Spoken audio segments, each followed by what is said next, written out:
What's up, everybody? We're doing it right tonight. True Chris Jones fashion. We got a little bubbly, got a little burr. So tonight we're going to be looking at some absolute monster bait makers. Okay, these guys got game. And this is something that I've, really wanted to do since start. Well, this is one of the reasons why I wanted to start our little live stream talk show / podcast. Is to not only talk about some of the things that we like to do, but look at what the rest of you guys are doing. Okay, Jared, hello, how are you? Chef Spate says, good afternoon. You are definitely in a different time zone than me. It is 8 p.m. where I'm at. Chuck, how's it going, man? Glad you're here. 22 people already. All right. In the first 50 seconds. Let's go. Yeah. Take a sip real quick. Let me see if I can pull something up for you guys. A little throwback. Oh, so we are in the same time zone. Okay. Well, good evening to you. Owen is joining us from Canada. How are you this evening? Oh, yeah. I'm excited to get into tonight's prompt. Well, not really a prompt because we're not debating, but we're going to be looking at some monster bait makers. These are guys that, I know some of them quite well. Others I don't know quite so well, but I know their work quite so well, and they are very, very inspirational to me. Donald Patterson, how are you? Oh. Hi, Chris. Thanks for all you do for us. I've learned so much, and I hope to get started making baits soon. You are in the right place.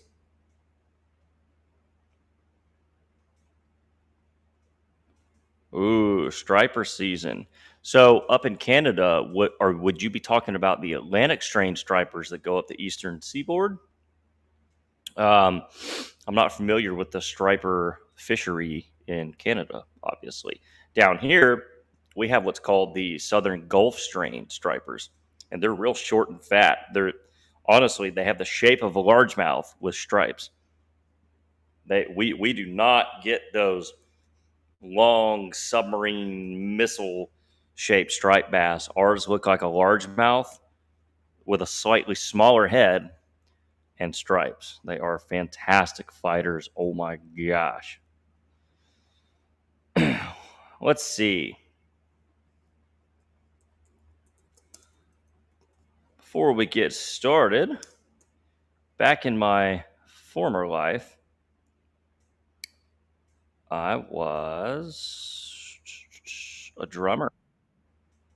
I was a pretty decent drummer. And the band I played with for a long time was called Houston Dees. So I'm going to show y'all what I used to do before we started bait making. Looking to do open pour worms at first, need more videos of that. You know what? I have a great video on the launch of the AI open pour ribbon tail worm molds. Watch that one real closely. Anything we do there, you can basically take those concepts to any open pour worm.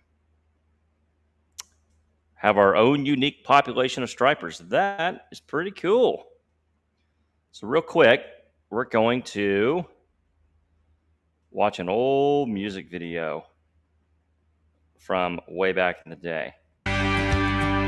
Let me know if you guys can hear this. This is the song that Ed and a couple of the band guys wrote. There's a two-road road behind my daddy's house. It goes by the power lines. It'll take you back to Ed Graves' I'm in here somewhere playing my drums. We go there every Sunday. And my dad is the guitar player. Signs say we can't. Got our coolers iced down and our pickup truck. Oh man, look how young I was. 'Cause you can't stop a good thing. Let me know if you guys can hear. know your daddy never cared too much for me. You can always turn on the light on. But we'd sneak off down that old dirt path and lay a blanket by the creek. We'd Oh, talk look at and that smile, guy. we'd get a little wild on what started as a summer flame. Eventually made your daddy see. Yeah, that's my dad in the shades You on can't the stop electric the guitar. good thing. I was never quite as cool as he is. Cause if it's in the cards, it'll be what it'll be. One of the drums right there. And it can't be controlled by you or me. Whether it's Friday night or the love of your life or the chasing of your dreams, just hold on tight and realize that you can't stop a good thing.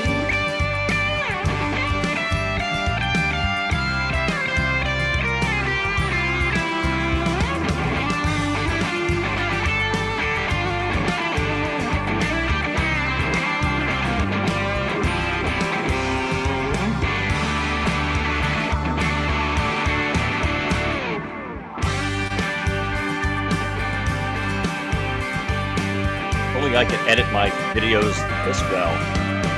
Look at how I walked well the into his office, videos threw that edited hammer there. on the floor.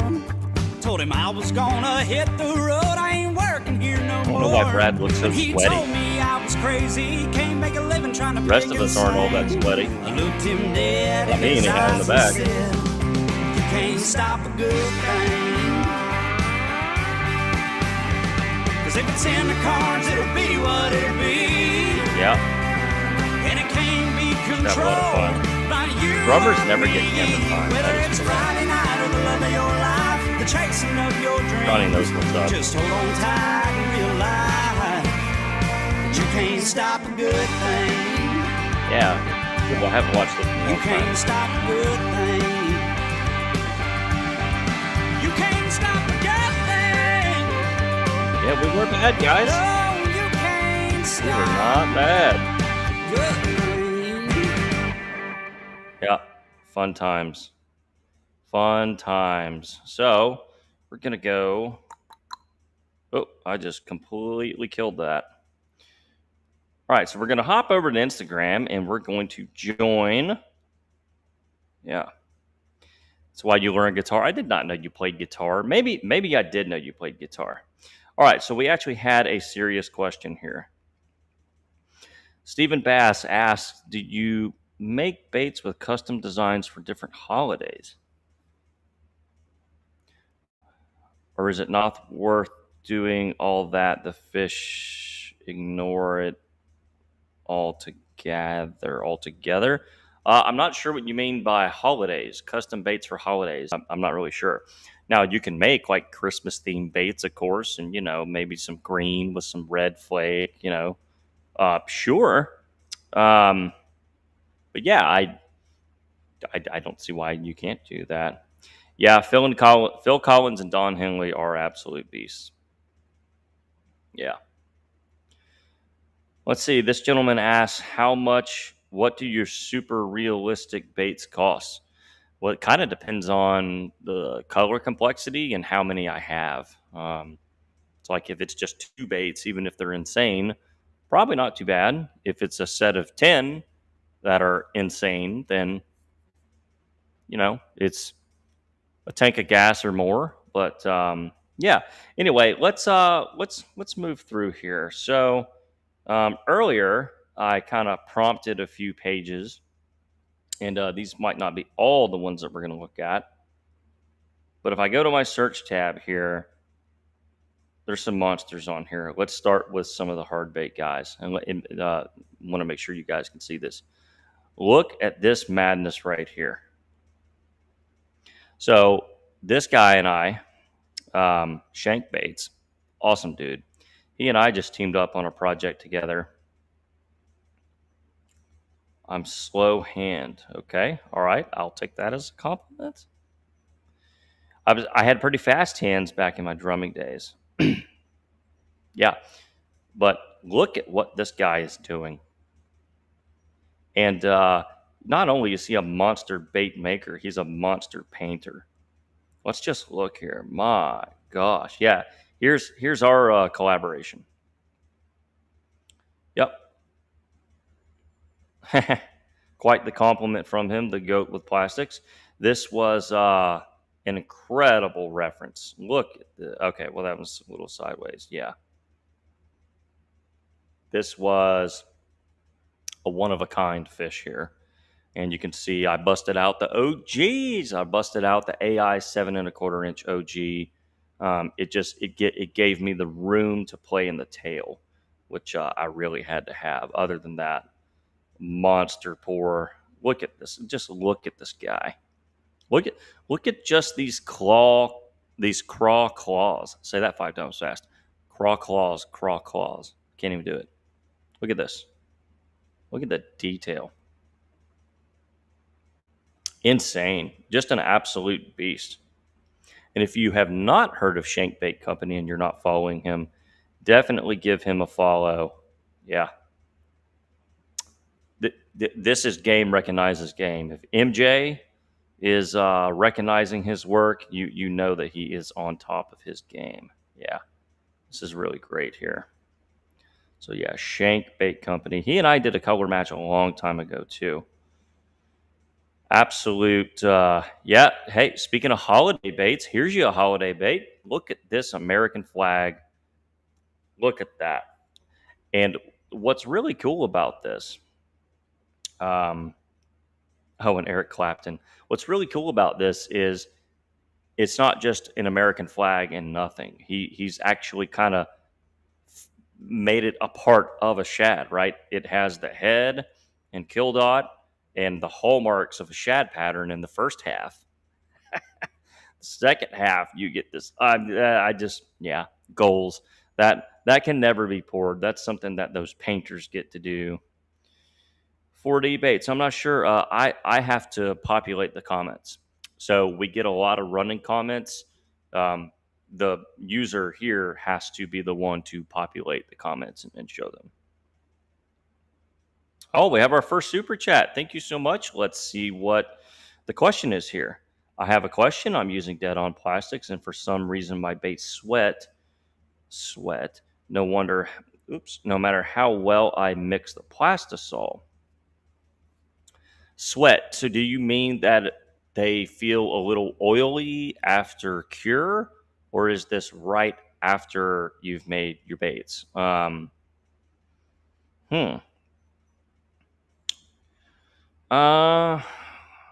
Okay, so for example, I have some really old worms. Okay, like super duper old.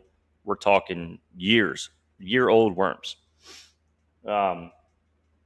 Yeah, they feel a little oily. So I think over time, over long periods of time, I think you just have a natural migration of oils,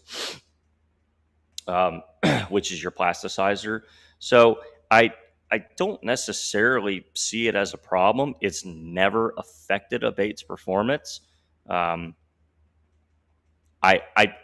think the only problem it's known as leeching.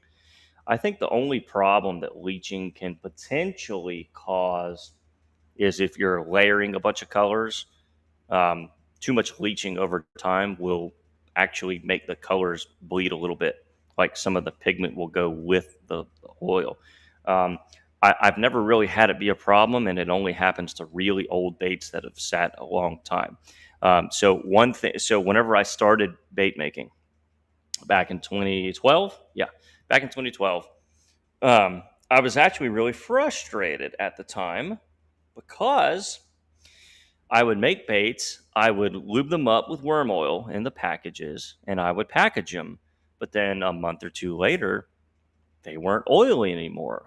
Like, why are my baits not oily like baits on the shelf, right? You get a bag of Zooms or Charlie worms or golly, what else back in the day. And they would just kind of be naturally a little slick, and mine were not. And I was frustrated because I wanted them to be slick. Well, turns out the resin in the baits were actually absorbing my added worm oil. And so they were no longer oily because the oil has now been absorbed into the resins. What I found was over time, they would actually become a little slick again, a little oily.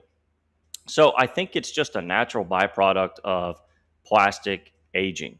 Now, if you're getting that like within a day or two, um, then I'm thinking the plastic was not completely out of gel phase. You should never really have it sweating like that, leaching like that right away. And some blends to me don't do it at all. Like the Dead on White label, none of that. To me, it's a very dry plastic. The new red label, I have not seen any leaching. It's only really old soft blends of black labels. So like worm blend that's been sitting around, or swim bait blend, or finesse blend. Really, none of my tube blend baits do it. So that's probably what it is. Let's see. Let's see if you had a follow up question there, just since you super chatted.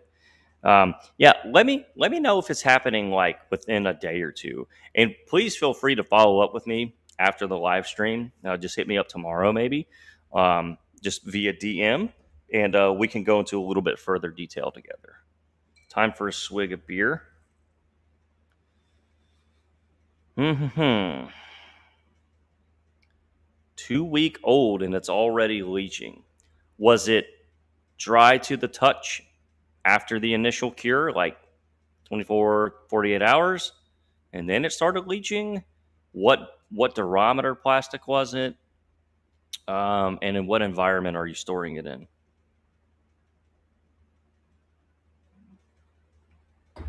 And of course, let me know if you're like adding scent oil or worm oil to it afterwards, because then there's your answer. But if it's doing it naturally by itself that fast, it sounds to me more like a cooking thing than a mixing thing. I'm not sure. Okay, all right. So we have some folks talking about bourbon. And let's see. God, I can never say it right. Into TW. Only small lizard mold I'm aware of is BT. Yes. Yeah, I think he was asking about a 4-inch. Ooh. Who would who would have a 4-inch? Maybe Jacobs. But yeah, Bass Tackle, you can pretty much guarantee they have every size of everything. 100%. Doesn't mean they have the best of everything. That means they have everything.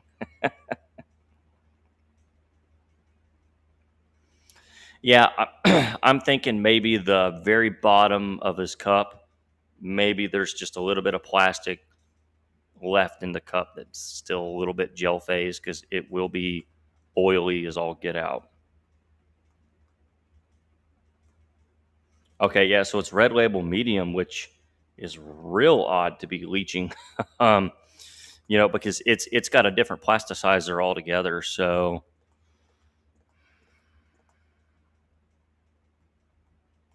it's got to be a cooking thing. That's what I think. Message me, and we can talk a little bit further, maybe. All right, yeah. So let's go back and look at some more awesome work. Very cool here. Yeah, man, like his craws are absolutely insane, and they're like a crawfish crankbait. It's essentially, yeah. I mean, just look at that, unreal. So inspiring, right? Yeah.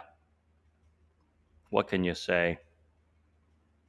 Jeff Peel could figure out a way to pour this, but I'm out. You won't see that from me in plastic. Yeah, this is really special stuff.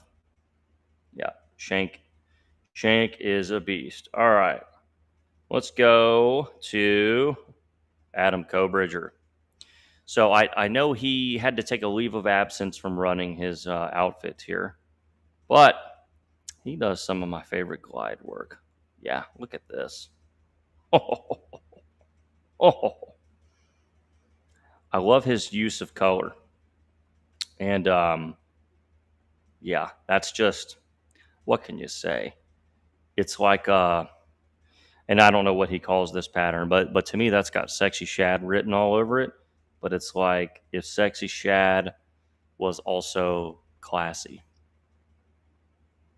Incredible. Let's keep going. Yeah, he and I did a pour paint color challenge too. Yeah, this is fantastic. I love sort of these little. Is it just me, or does that look like Mike Tyson's face tattoo right here on the gill plate? I love it. It's absolutely fantastic. And what I like about some of his glides is look at the tail. He's got the matching color here, top color in the tail. Absolutely incredible. Isn't this something? This is pretty cool.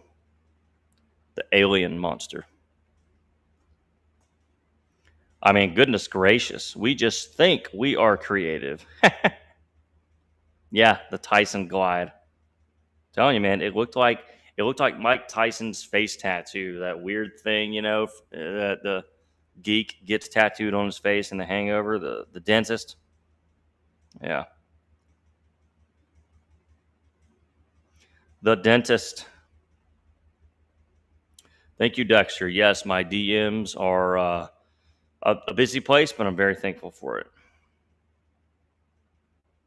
Oh wow! Hey, thank you again. Another super chat. Yeah, I mean we can get it figured out, and also you can always contact Travis at Dead On.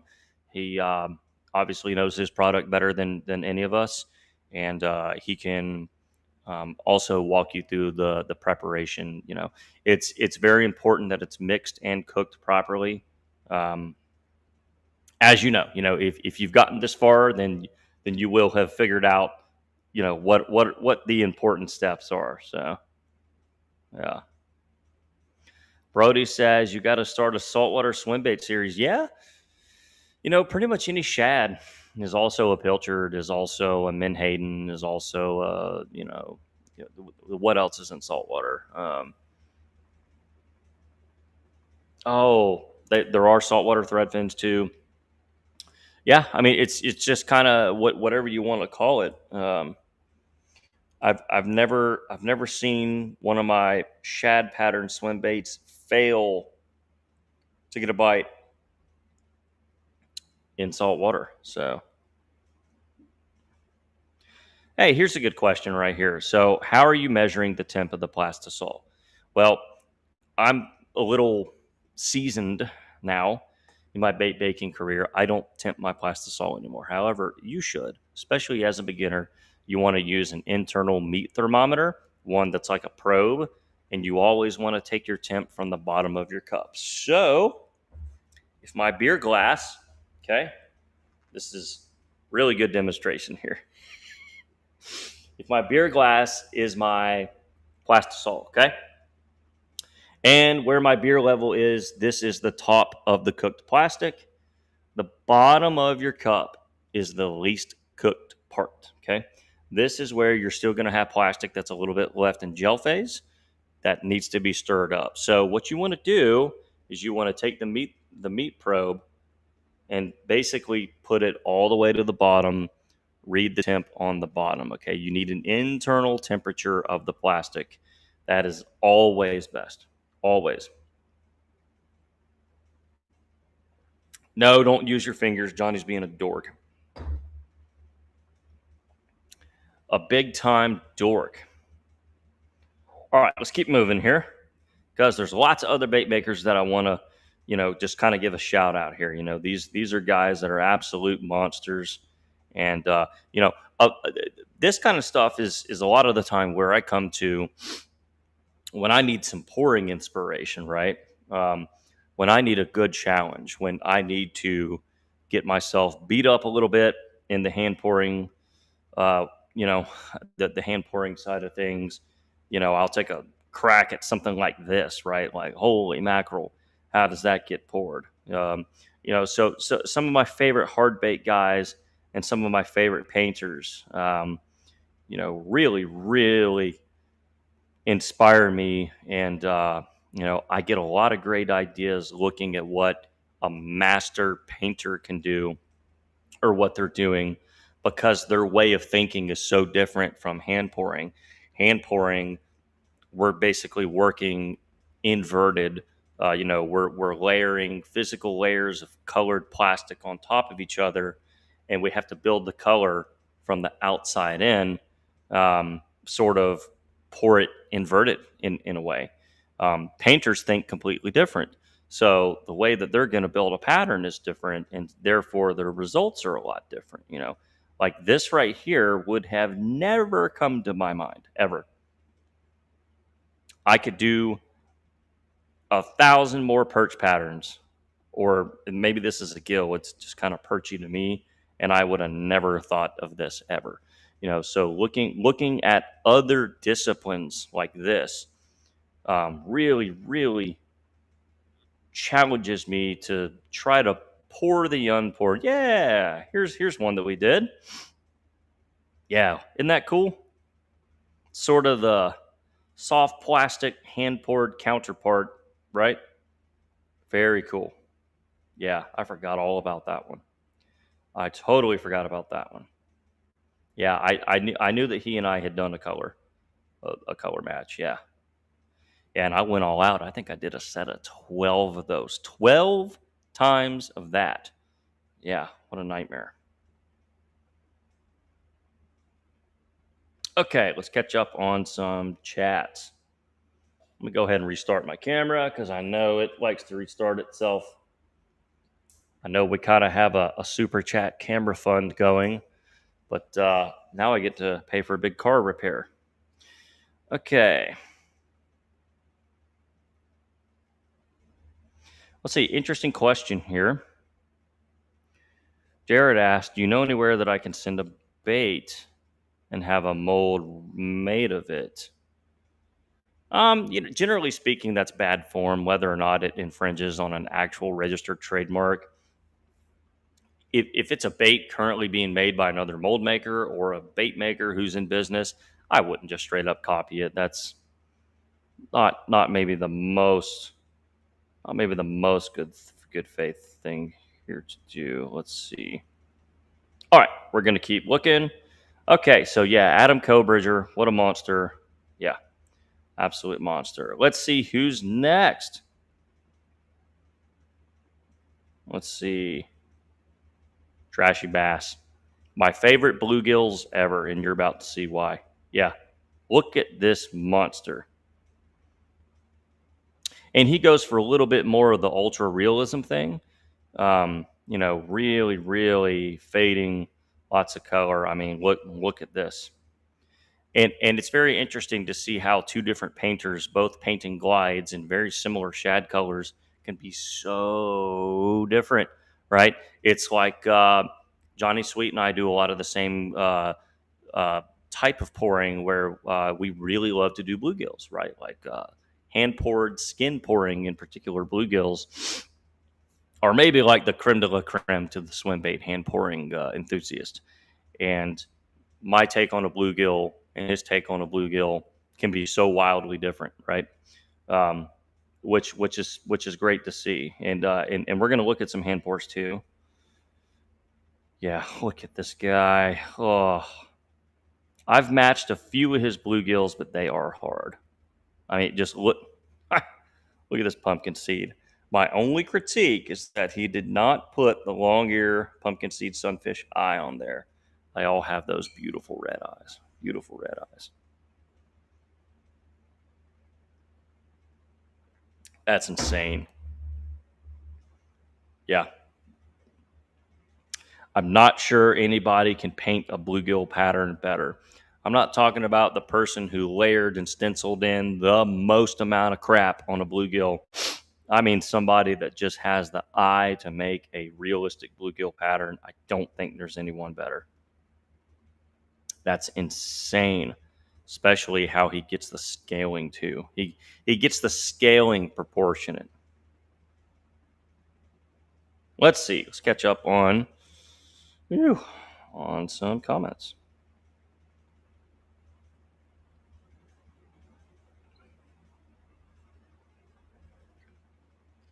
Okay, so it looks like somebody met somebody here in the chat. Awesome.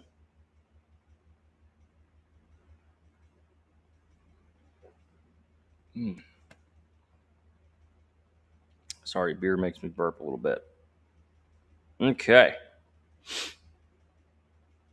Let's see. I think we have a sales question here. All right, so those of you who sell baits in the chat can help, um, can offer your input here in the chat. Sorry, beer makes me burp. Guys, 45 people, let's get some thumbs up because we got to get these numbers up. And I'm working on getting Trevor from Motivated Fishing on the podcast. A couple custom mold makers want to be on the podcast. Matt from Dead Meat Eyes. We're trying to work something out for June. Yeah. So let's see. How do I sell my product if nobody wants it? I put all this money into my molds. Looks like angling AI molds. All right. How new are you? How long have you been working to build your customer base? How are your colors? How's your skill set?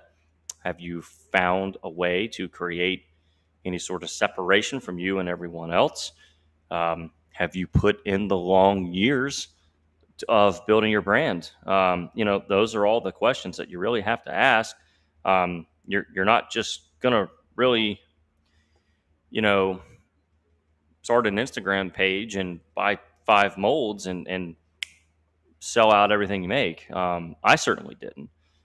So yeah, it's hard for me to just tell you here's how to sell baits when I don't know how new you are. I don't know your skill set level. Yeah, there's just a lot of things. And I'll put Johnny's comment up here.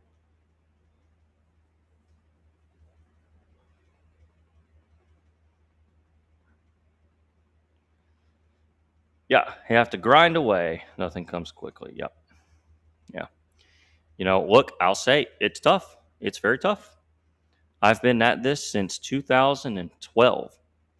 And yeah, there are some weeks I'm like, man, ain't nobody knocking on my door to buy any baits this week. Nobody's in the DMs. Nobody, that's honestly the way it goes sometimes. It really is something you have to grind at. I did color match this one right here. This one, yeah, and it went okay. It went okay. He sent me one of these, and I actually did a video on this one. I have it hanging up inside. I'm never throwing it ever, but yeah, as good as his shads are, his bluegills are what really. I mean, look at this, man. The guy is an absolute monster. Look at this crappie here. Like, what the Oh, I should have been a painter. Why do I go to all this trouble to layer plastic when I could just when I could be a glorified spray painter? That's what I should have done because I could do stuff like this. Well, not me. I could not do this. I don't care how many airbrushes I have, but Lord have mercy. It just goes on and on and on and on and on and on. Just the further you go back, the more you're like, man, my colors suck. Look at this. My gosh. Yeah, he's an absolute machine. He's an absolute machine. And it's not fair. Let's see. All right, let's look at some more. Yeah. Oh, yeah, I'm tired tonight, y'all. It's been a week. Last week we had way too much going on to yeah. All right, so these guys are real good friends of mine, Trash Panda, and they fly a little under the radar, right? 1,300 followers. That's a lot, but not near as many as they should have. Look at what these guys are capable of. And this is really cool, right? So they have the 5-inch AI OG open pore. Looks like a couple of G5s here. And then the BTS OG. So this is the OG of OGs. And yeah, look at this beautiful white crappie. You can see a really faint hint of green and even fainter hint of yellow fading down into the white belly. So it has all the hallmarks, right, of a white crappie.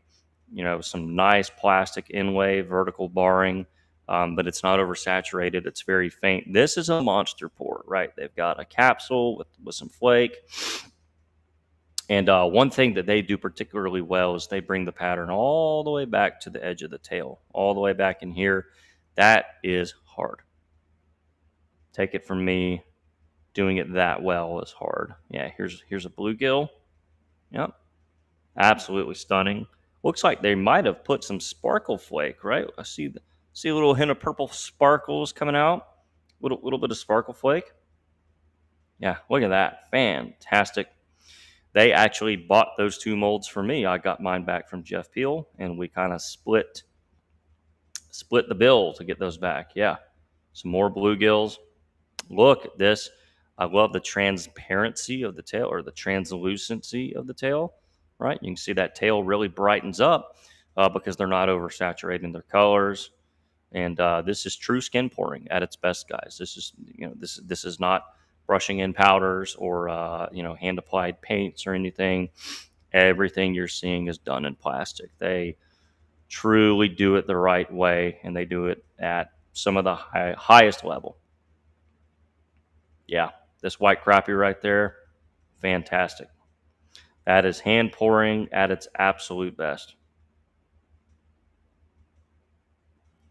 Yeah, I do think if I really had a passion for it, I think I could do it well. And I'm talking about airbrushing. It just didn't turn me on. It did not turn me on. Despite how fun it was to just be able to put color anywhere you want in 2 seconds, as to where me, it's 20 minutes doing the way that I do, right? So this pour right here, these 3 baits, that's hours of work to fabricate 3 baits. Take it from me, I know these processes. I taught these processes. Yeah, that's as hard as it gets in the skin pouring game. There's only a few things I can point to, whether in my own work or anyone else's work, that you might could say is more time consuming, but certainly not better, which is always subjective. Yeah, that's fantastic. I love the faint barring. They do a fantastic job of not oversaturating. Yeah, some really great injection work. Yeah, some more really great pours here. Yeah, they do fantastic work. And you know what? We cannot visit Trash Panda without showing you, one of their sort of hallmarks here is the way that they could inlay little lines, broken up lines. It almost looks like a comb, right? Just tick, tick, tick, tick, tick in a line. Now, sometimes they're using teeny weensy black flake. And I'm not going to reveal exactly this technique because I didn't come up with it. It's not mine to reveal, but get creative with small black flake. Figure out how you can apply it in a straight line, all broken up, and yeah, you'll have a lot of fun. You'll have a lot of fun, or you'll absolutely pull your hair out. Some splotched in. See, I think those are all flakes. I don't think they play with dotting paint. I think that's actually 0.004 black flake, which is kind of looks like splotched in dotting paint. Yeah. Yep. So if you look close enough, all of that is actually teeny weeny black flake to my knowledge. Now that they have confirmed that they do that a lot, I don't know that every single one is that, but yeah, really great.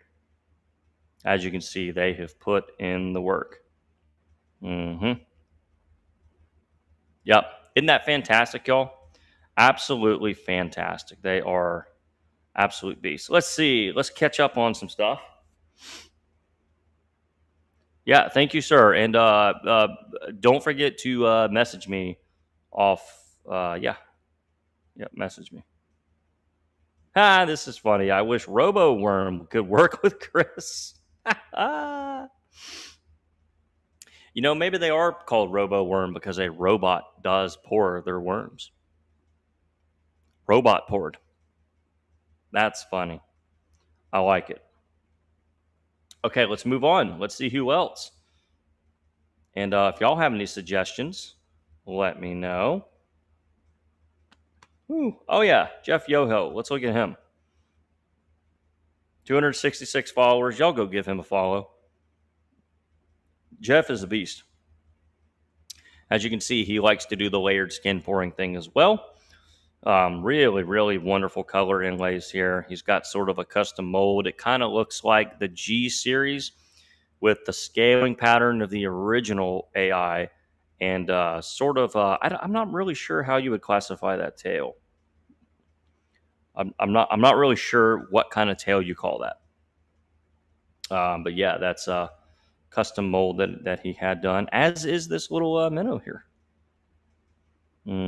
Absolutely beautiful there. Little creek chub, I think he's calling it. Yeah, this is a fun technique right here. Yep, dotting paints and lightly dusting in some copper powder. Beautiful pattern. That pattern first done by the great Jeff Peel. And one of these videos, guys, we're just going to go down the Jeff Peel rabbit hole. We're going to look at his catalog, and we're going to take a absolute deep look at what makes him the undisputed GOAT. And as talented as some of the guys on here that we're going to look at tonight are, I just don't think any of us are going to get to Jeff's level.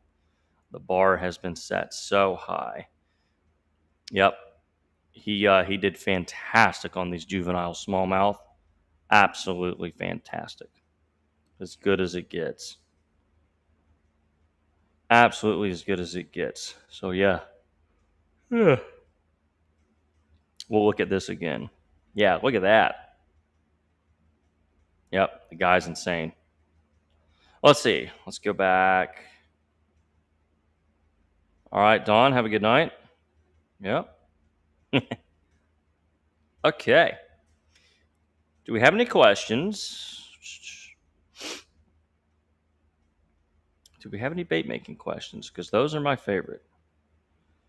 Oh, if I make a Boston mackerel. Oh, man. Yeah, all the little squiggly lines on the top of a mackerel pattern. My gosh. Yeah, can you pick a hard one next time? Hey, my mother's in the chat. Everybody say hello to my mom. Hi, Mom. We were actually just watching an old Houston Deese video from my drumming days back in my former life when I was cool. See, I would have never, ever gotten my wife's attention being a bait maker. Bait making isn't sexy. Getting up there on stage, playing drums, whew, ugh, I have really gone down. Let's see. Let's move on. Let's go to Shasta. What a beast. One of my absolute favorite hand pourers today. He's known for the BTS trout. Look at that. You want to talk about using clear, right? Look at how see-through those baits are. There's a lot of color. There's a lot of inlays. There's a lot of little paints, right? All that red that you're seeing up there in that gill, it's sort of in that gill plate detail there in the mold. That's all red flakes. So like we're talking applying little flakes in certain areas and some dotting paint, lots of powders being brushed. My goodness. I mean, just look at this. Like you can tell what he likes to do. He likes to do those big BTS open pour trout, and he's the best at it. Nobody does what he does at his level. Look at this. I'm going to take a swig of beer and just let y'all look at that.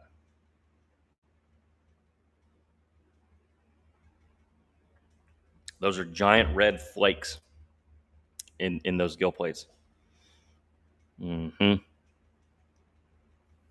My goodness. Inlines, they have the internal weights. This one looks solid. Nope. Yep. Yeah, that one's solid. This one's inline. Incredible.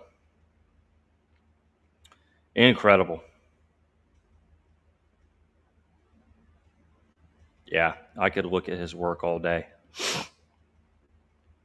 I've never seen somebody maybe use clear as well as he does. Fantastic. Fantastic. All right, we have several people saying hi, Mom.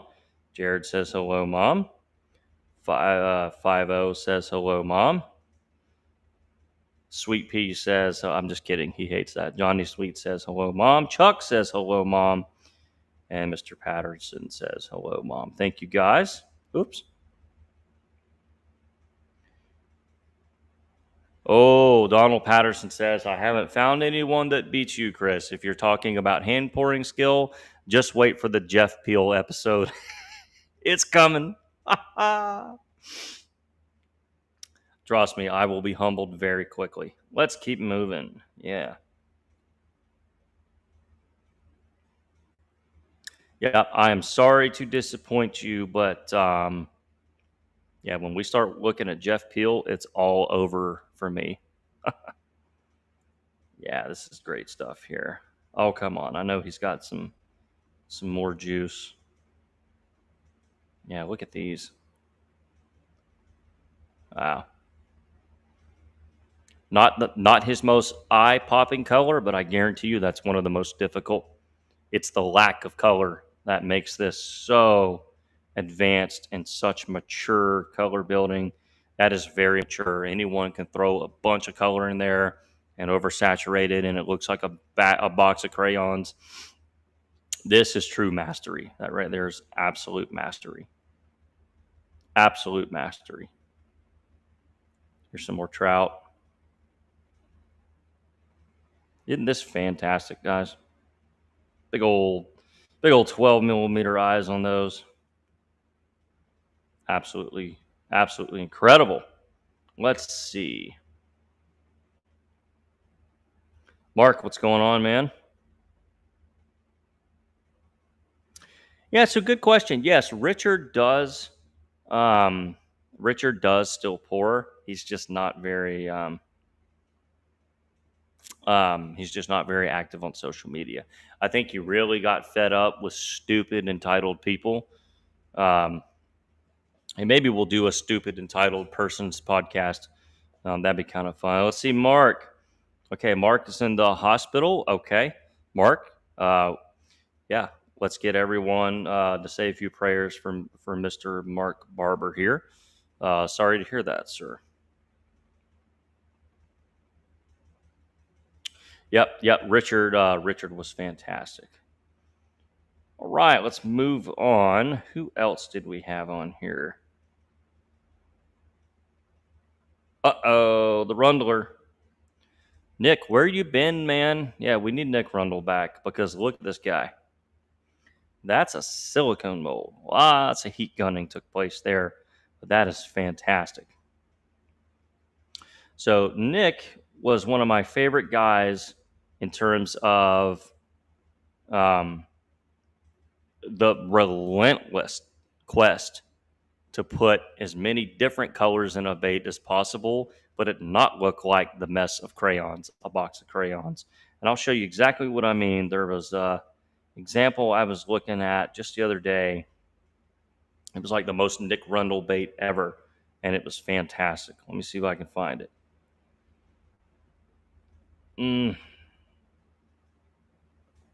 I'll find it here in a minute, hopefully. But while we are finding it, just look at all this madness.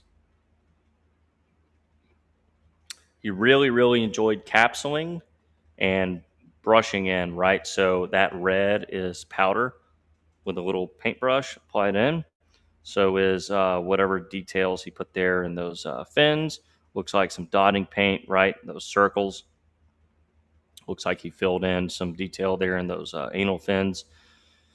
So yeah, he did a lot of those types of techniques and did them at a super high level, as you can see.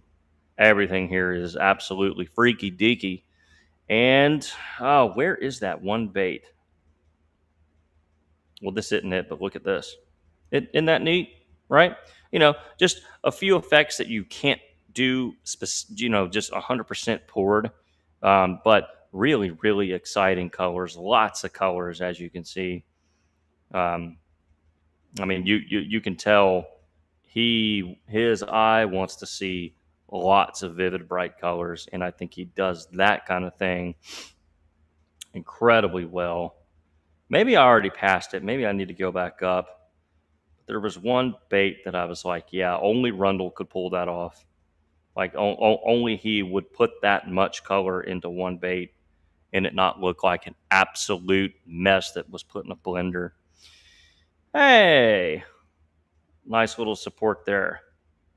Bought one of my hoodies a long time ago. Yeah, well, okay, so now we're way back in the olden days, right? And okay, yeah, here's one of them, right? That's all a silicone mold, guys. This is a silicone, um, yeah, open pore mold. Just look at all the colors. Look at all the layers. You can't even count them. Look at that. It's incredible. It's yeah, just that is the yeah. This kind of stuff is the most Rundle thing ever, and I've never seen anyone else quite do this same kind of stuff. Um, yeah, I mean, yeah. Look at all that. Look at all these colors.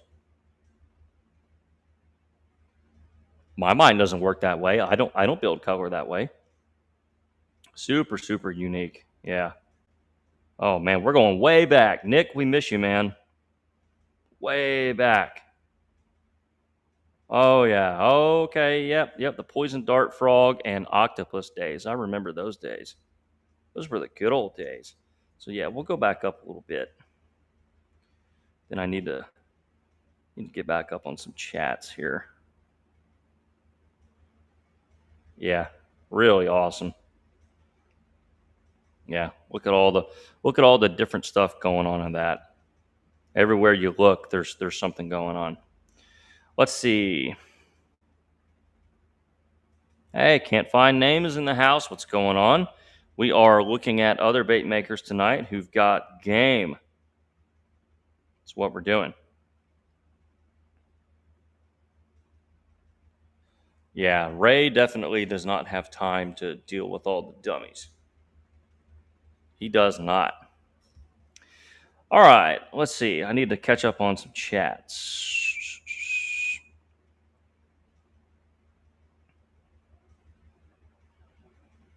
It's a silicone mold. So the mold is silicone. For sure. Let's see.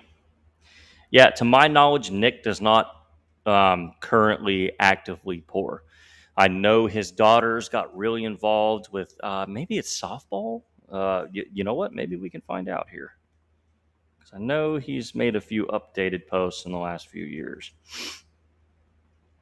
Softball. Yep. Yeah. Here it is right there. Yep. Yep. That is exactly why he has taken a leave of absence. And, I kind of sympathize with Nick Rundle. This stuff can become obsessive, right?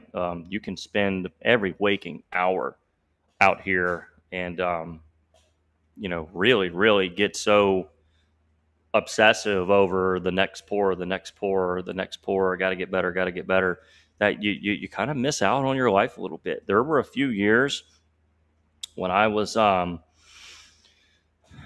trying to really learn some of the more advanced pouring stuff, and I didn't have a teacher. Nobody showed me, right? So I was out here just slaving over this table every night. And I mean, yeah, it became a full-time second job.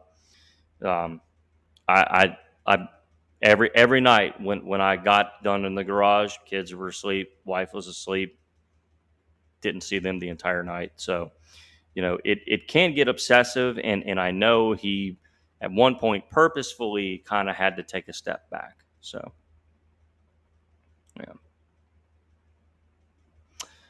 Well, let's see. Custom molds. I know Driven CNC will do customs, and starts with a C. Colton Curtis. Oh, what's his outfit's called? Colton Curtis will do customs as well. All right, last but not least on our list here is truly one of the greatest of all time. We're going to go ahead and cut the camera, and then we'll be right back. Paul Crewe, everybody. All right, this guy uses almost exclusively silicone molds, many of which are handmade.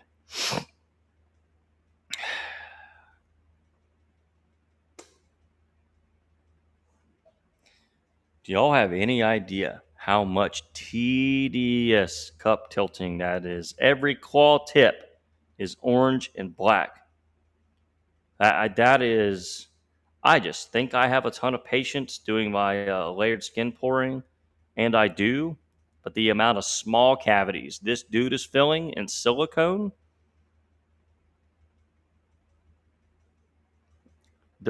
there might never be another person fill this role. The role of pouring this much volume at this level in homemade silicone molds. Look at that. And what's really cool is they, because of the way silicone laminates, it's not perfect because the molds aren't preheated. That's how you get these beautiful fades of color, right? That's just really skillful laminating. That's not capsuling. It's not skin pouring. None of those powders are dusted in there. It's just really skillful laminating and understanding of color. And he is an absolute monster. Look at this. Look at those claw tips. That's all hand poured in silicone molds. And nobody, like, one thing about Paul is that he's really a recluse. I don't know anything about the guy. I've never had a conversation with him. Don't know where he lives. Don't know what he looks like. Nothing. I would love for him to show up in the bait space and talk a little bit about his processes, his color building, mindset. But we may not get that. He may stay a recluse.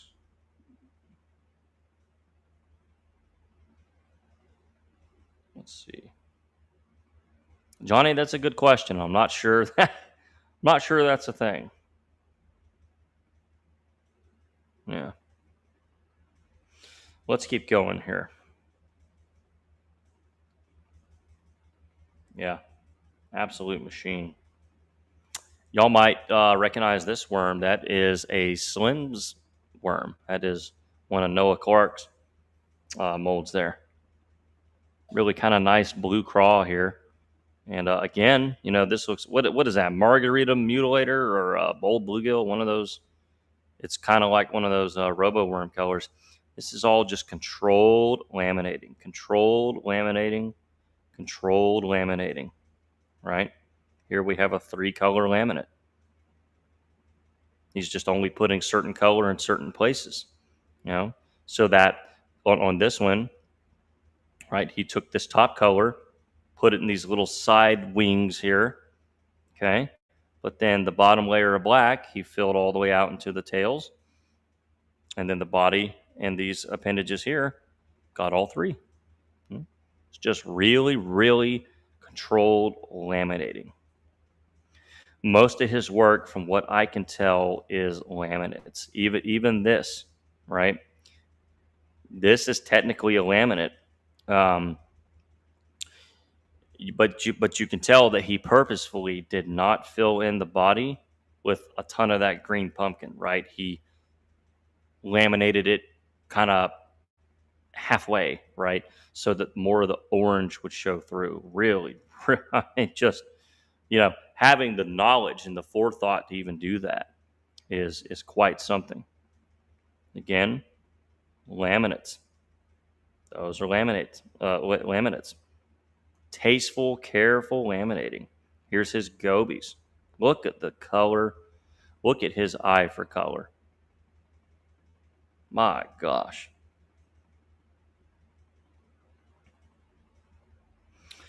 Yeah, there's a lot of competition today, but quality and performance is everything. You can't compete with Timu. Yeah, yeah,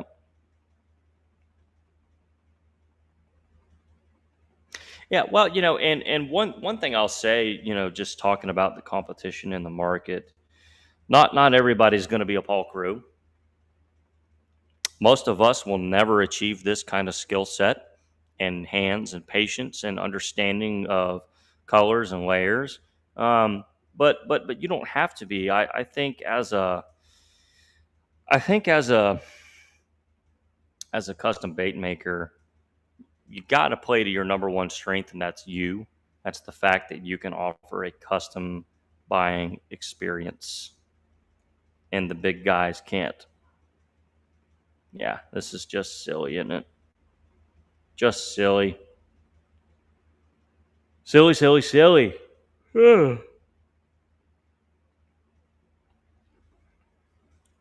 Yep. Look at those perch. Those little, yeah. My gosh. My gosh.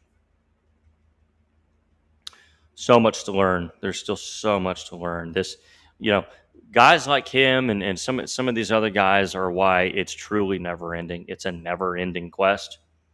I'll never pour every color that I want. I'll never master every color I want. And even if I do, there's someone else who's done some other colors that I'm like, oh, I have to have that one now. It's never ending. Man, what a monster. When it comes to someone truly doing something no one else is doing, he has his own look, his own molds, his own way of doing things. There's not another copycat, even in his ballpark, doing the type of pouring that he's doing. There's not another person doing this. There's not another person pouring chunks like that. There's just simply nobody uh, doing what he's doing. Look at that. It's a hand poured chunk. Black tips. Yeah. Okay, yeah. So it looks like some people are talking about milk the cow, which is a dual injector technique. You can get some kind of fun swirly patterns in a single injector.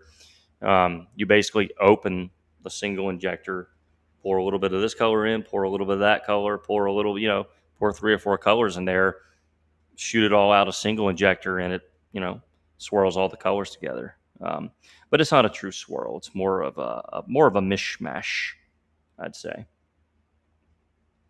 Yeah, Paul Crew is an absolute machine, and I don't know a single bait maker who does not envy his work, look up to his work, take inspiration from his work. I know I've tried a few of his worm patterns before, and had a great deal of fun getting into his head a little bit.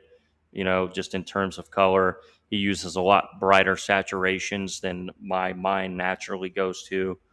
Um, and so it's always fun and a challenge to pour something a little bit outside of what your normal comfort zone is.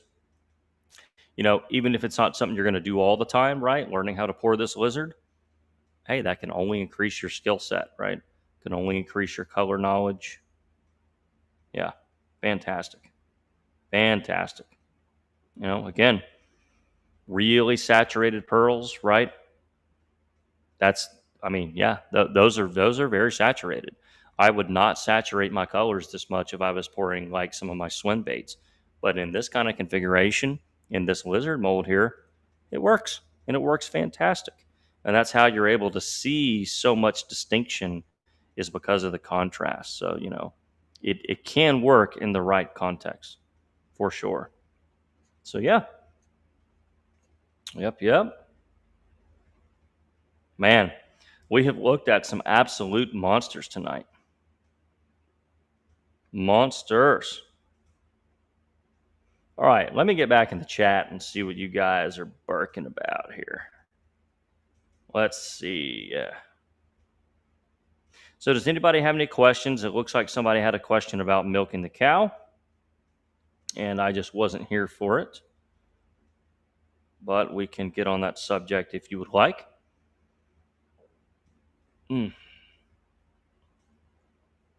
Okay.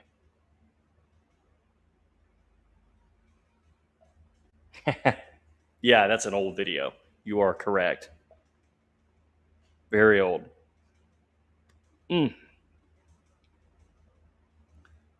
Yeah, okay. Guess while we're on here, we'll look at some of my garbage. Yeah. I don't ever see I don't I don't ever look at my account here on an actual desktop. Like I don't ever look at my Instagram on my desktop version here. Oh man, this was one of my favorites. The 8-layer striper. Oh yeah. Even Shasta Bass Baits, who we looked at earlier, approved of that one. That's quite a compliment. Yeah, this was a good day right here. A slow day, but missed a couple of really good ones, but was able to land that good fish right there. All right. What was your question? Look up. Okay. Let me see if I can get all the way up here. How far up are we talking? Johnny, you're next. Okay. Chris, on your non-swim bait stuff, like say finesse worms, tubes, crawls, lizards, do you like the bait to be more translucent? Oh, good question. Finesse worms. Ooh, you know what though? I have poured some finesse worms that are basically look like ice. Um, I have a 3-layer sexy shad color in a finesse worm that a buddy of mine in Texas buys, and you hold it up to the light, you swear there's nothing there. Like it turns completely see through. Now a tube, I want lots of color. I just think it looks better. A crawl, lots of color. I don't really see many craws unless it's like a molten craw, like a really specific craw. Generally speaking, let thicken those colors up, especially if you're doing laminates, because you have to remember your average crawl mold, thick body, really thin appendages, and you need enough contrast in your saturations to where the appendages and the claws will have enough color in them to show the laminate and maybe blend a little bit, but you don't want them to be so thin that they're just gone, see through, right? So you kind of have to remember what kind of bait is it, where is the color gonna need to marry up. Do I have really thin, flat appendages that are going to look super duper see through? Same with the lizards, right? The tail and all the feet. You need enough color in there to really make them show. So I would not build tube, craw, or lizard colors like I would a swim bait color. Just very different things. And maybe if we go back to my page, we can see an example. Maybe just some examples. Let's see. I don't think I've posted crawls in a while. If I have, it's been a minute. Yeah, there's a lizard. Oh, yeah. Yeah. Man, I love dead on electric grape. Yeah, so if we look at these finesse worms here, that's maybe not a good example because that's a really tough one. But that's actually not very saturated, right? Because I'm trying to layer color. Okay, yeah, all right. Some recent ginger ninjas. Okay, that's actually really saturated because I wanted enough color here in the back to really kind of show up. So I just think it's important to. This was fun. I just think it's really important to remember certain baits that have super thin appendages. They need enough color for you to really see that contrast. How the body looks maybe isn't as important as how those appendages look. So, yeah, as you can see there's enough color that those flat beaver tails there, you can still tell which side is the green pumpkin side and which side is the blue side. And you see how they fade together there and create sort of that aqua green. Um, if this was undersaturated, it would not look as good. I think a color like this, some of your more basic colors and just traditional laminates, um, generally speaking, the more color, the better, because you'll get that contrast that you need. And then here we have the opposite end of the spectrum, some Delta Smelt. Those are maybe like 90% translucent. There's no color in those things. You only even see the pattern from certain angles. Yeah. Thank you, Casper. I'm so pale that some of my friends called me Casper in middle school. Let's see. There's my modeling shoot. Yeah. So yeah, maybe there's another craw. Yeah, okay. All right. So speaking of pouring in silicone molds, except for where you see blue, that's all laminating, right? I did the orange claw tips with black. A little Paul Crewish, right? So we were just looking at Paul Crew. You can see some of the Paul Crew influence there in pouring a silicone craw mold. Not too bad. Yeah, okay, yeah. Here's some tubes, triple injection tubes, by the way. And yeah, I wanted enough contrast that you can see the colors, right? Because, think about how thin the tails are on a tube. If you just ain't got no color in there, it's just not going to come through. So I think the thin appendages demand more color. So, some shrimp. All right. Yeah. Here's a laminate crawl there. And again, enough color that we see the laminate in the claws, in the appendages, but they're allowed to fade a little bit.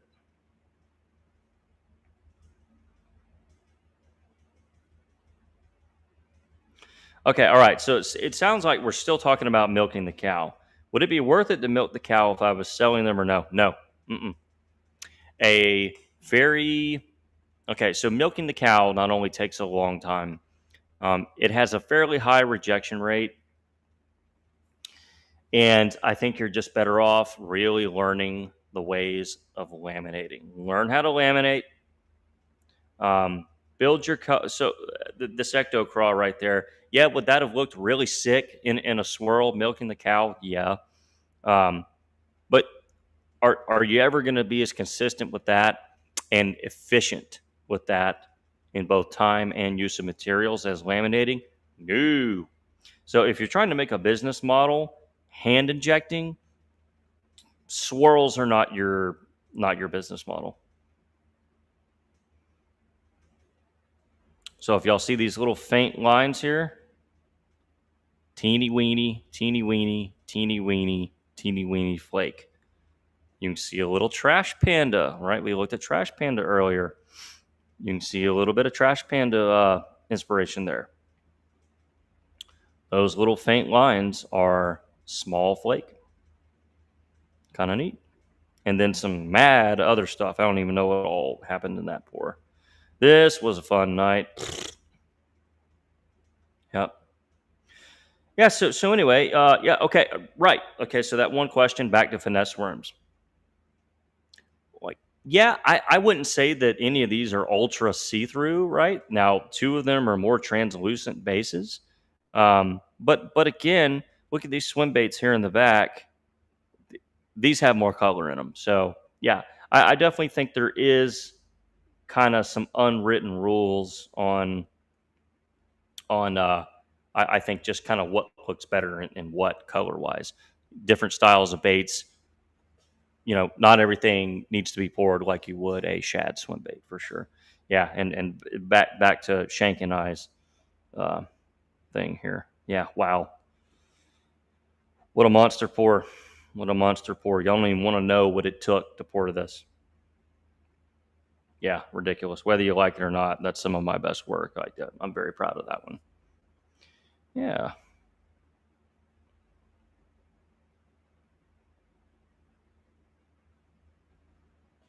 Milk the cow. Okay. Here's what milking the cow is. I don't have a dual injector up here.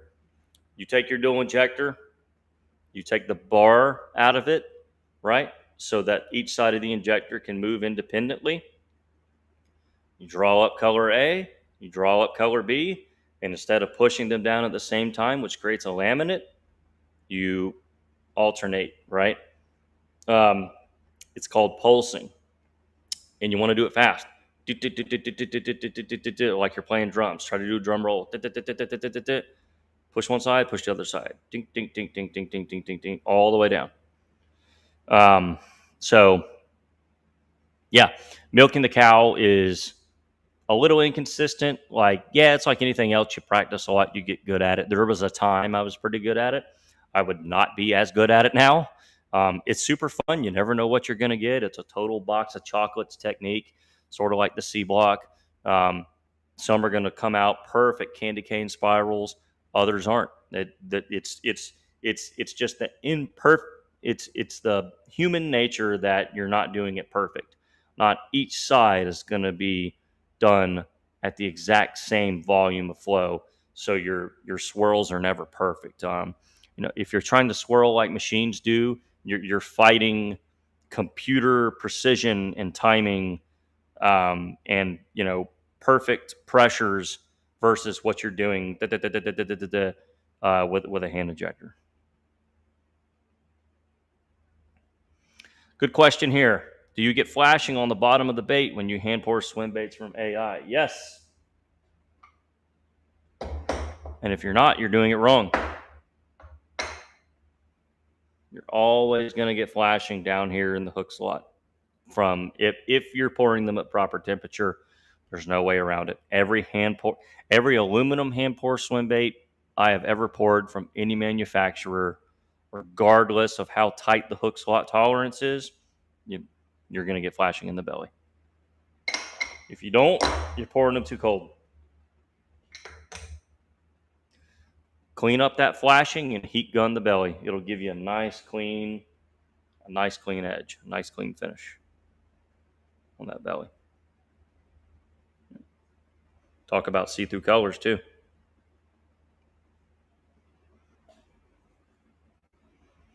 Yep. Jared, get back in the game, man. Get back in the game. All right, and I saved the best for last. Let's see if I can find him, because I think he commented on this. Johnny, you didn't comment on this one? I'm going to find you.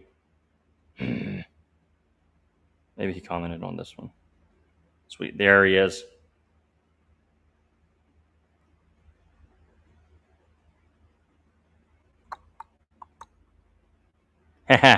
Okay. Let's look at what John. Okay, right. Okay, this is the one. This is actually the one I wanted to show y'all. Look at this sun gill. And what I like the most is that he skin poured in the orange. He did not tilt the molds and pour orange bellies at sort of an angle to sort of give the illusion of it being faded or blended. No, like this is real skin pouring. Got some dotting paint there splotched in, but it's very tasteful. It's not overdone. It's behind a layer of color, so it's not too in your face. And just the perfect blend of the orange and yellow to get that sun gill. And it could make a sick perch, right? Figure out a way to maybe inlay that dotting paint slightly a little bit more triangular instead of flat barring, and whoo, perchalicious. Okay, I think we just came up with a new term, perchalicious.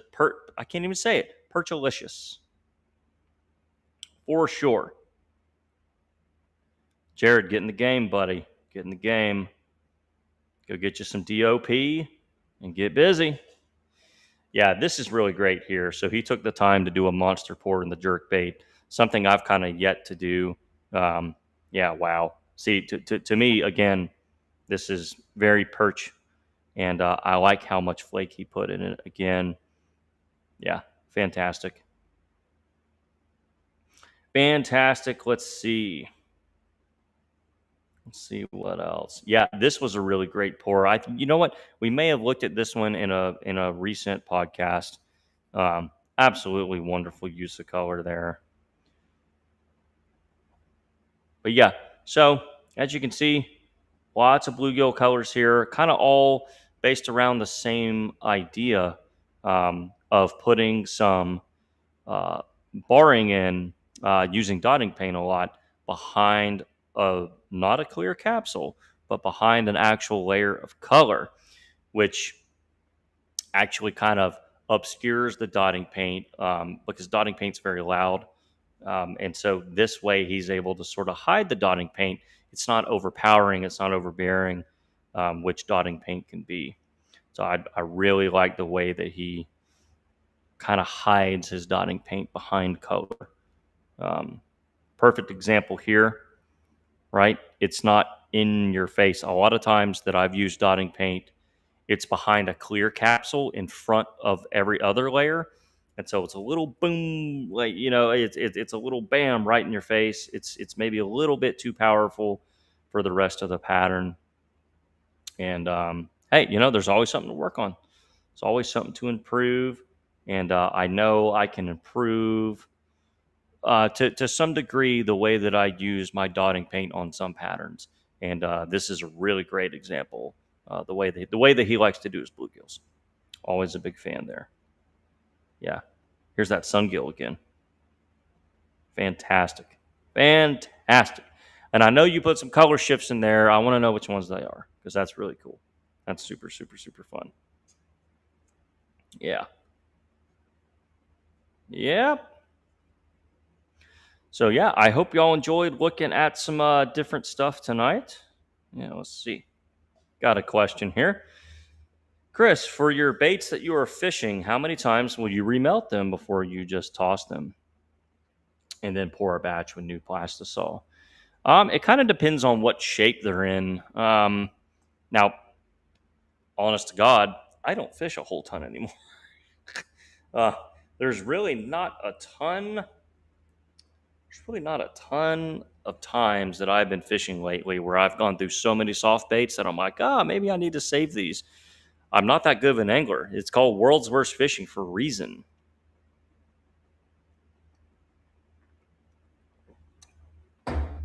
So to answer your question, me personally, not often. I think I've just been pouring for so long. Any remelt I have is in the form of pucks, leftover pucks. I'm not necessarily scraping the bottom of the boat looking for remelt material. I have all I need right here. Hey, Harold, how's it going? Man, we've been looking at other bait makers. We're on my page right now, but we've been kind of showcasing some monster talent around the bait community. Yeah, Jared, you like that? So yeah, it's been a fun episode looking at what some other people were doing. Yeah. Yep. Well, we're about to get off. We've been on here an hour and 20 minutes. And thank you again to everyone who super chatted. That helps us keep going here. Let's see real quick. Let me see if there's any big news on Facebook.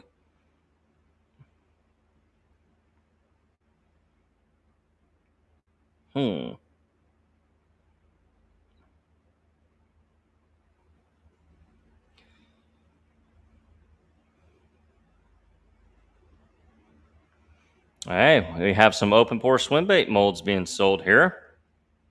So any of you hand pouring guys, 32 minutes ago, some molds for sale. Right, so there's the one that Shasta Bass Baits pours right there.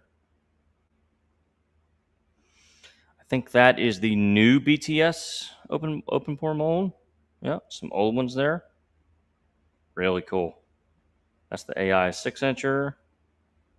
Yeah, always some cool things popping up here. And we'll hop over on the Dead on Plastic hit 16,000 followers. Heck yeah. Look at that. I'm not sure what comment you're talking about. It might, yeah, it might be really, really up there. Mm, yeah. Yeah, let's see what's going on the. Oh, wow, lots of open pores here. Yeah, I always like to go here to media. Yeah. Yeah. Yeah, here's a finesse worm we did the other night, playing with some highlight effects there. Really, really fun. Yeah. And in fact, you know what? We can go look at those. I posted them on our page. These are yeah, some really, really tricky highlight there, some turquoise highlight patterns in a finesse worm. Really, really, really cool. Uh-oh, camera's off. Let's see. Yeah.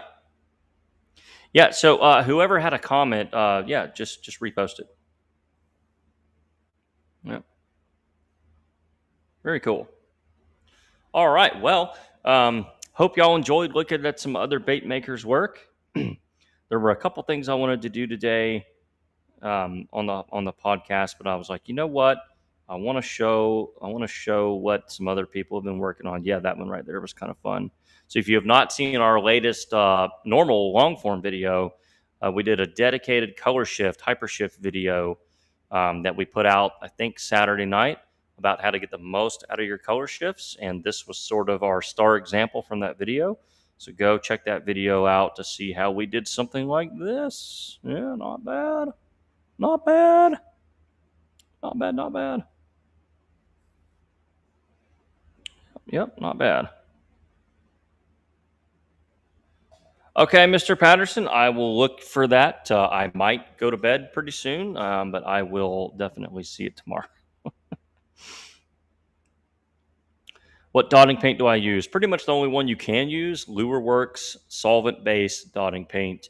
Do not breathe it in. Use it in very open, ventilated areas. Yeah. Yep. I guess somebody's asking about heat stabilizer. You do not need that with Dead On Plastics. Dead On Plastics, they are dorks, but you do not need heat stabilizer. Okay, we have a late joiner here. Some saltwater injection swim baits, similar to the culprit shad swim baits. I'd have to see that. I don't know. I don't control what they make. I have input on certain projects. But yeah, I'd love to see them make every mold that could be made. That would make me happy. So, what would be a good color to laminate with Carolina pumpkin? Are you talking about like the really light, kind of orangish brown Carolina pumpkin? Because if so, I don't know. There's a lot of things to laminate with green pumpkin, but true Carolina pumpkin. I don't know. That's a good one. I have not used that in a long time. Okay, guys. Wow, it's been an hour and a half. Thank you to everyone who's been in here tonight. And again, I know I say this every week, but I promise it will happen. We do have some guests that I'm really excited to bring on. And hopefully next week, you'll see me talking with another person doing some sort of an interview. There's some people I want to get in here, a lot of people I want to get in here.